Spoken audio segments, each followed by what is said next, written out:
Your father wouldn't let you become a professional footballer unless you got a trade, would he? That's right. Well, I had a trade, at 14, left school in those days at 14 years of age. I wanted to be a footballer all my life, that's all I wanted to do. And I'd been in the job 12 months when I had a trial with Preston North End, and was then approached by the chairman, who then was Mr. Taylor, who approached my father and said, well, we'd like to take him on the ground staff and, as a trainee football player, to train to be a professional football player.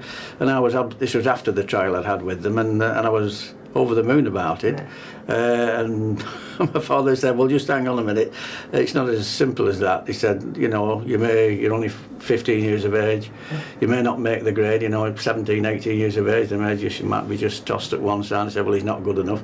And he said, you've got a trade in your fingers, and as far as I'm concerned, you finish that apprenticeship until you're 21, you see. And how right he was, because although I was very upset about it, and he still wouldn't waver, and I decided to sign amateur with Preston and just train Tuesdays and Thursday nights and play on the Saturday in the local Preston and District League.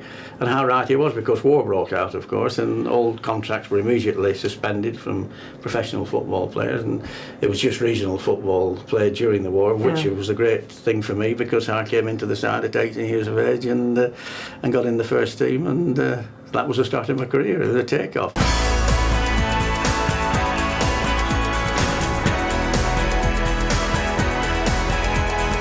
My career with Preston stretched from 37 actually till 60 when I finished playing.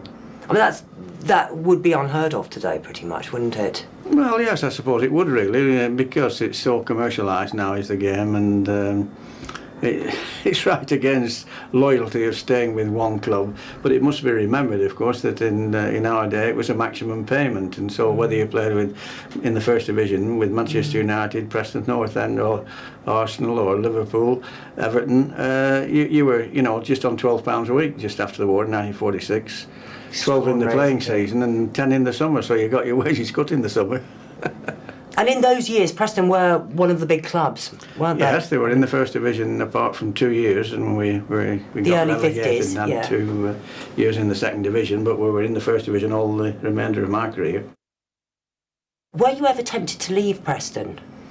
Well, I wasn't, no, apart from one occasion when I was playing with England against Italy in Florence, and I was approached after by the president of Palermo FC, and who made me an offer. I was then on £14 a week and 12 in the summer, and was made an offer of £120 a week and a villa and a car and a signing on fee for a 2-year contract. And he said, are you interested? I said, yes, I was interested, and came back and saw my chairman here at Preston North End, and it was a chap called Nathaniel Buck, and a real broad Lancashire speaking man, and said, no, there's no way we will agree to this, and if I doesn't play for Preston North End, I doesn't play for anybody. And that was the end of it. That was absolutely the end of it. There was nothing you could do about it. Nothing at all, no.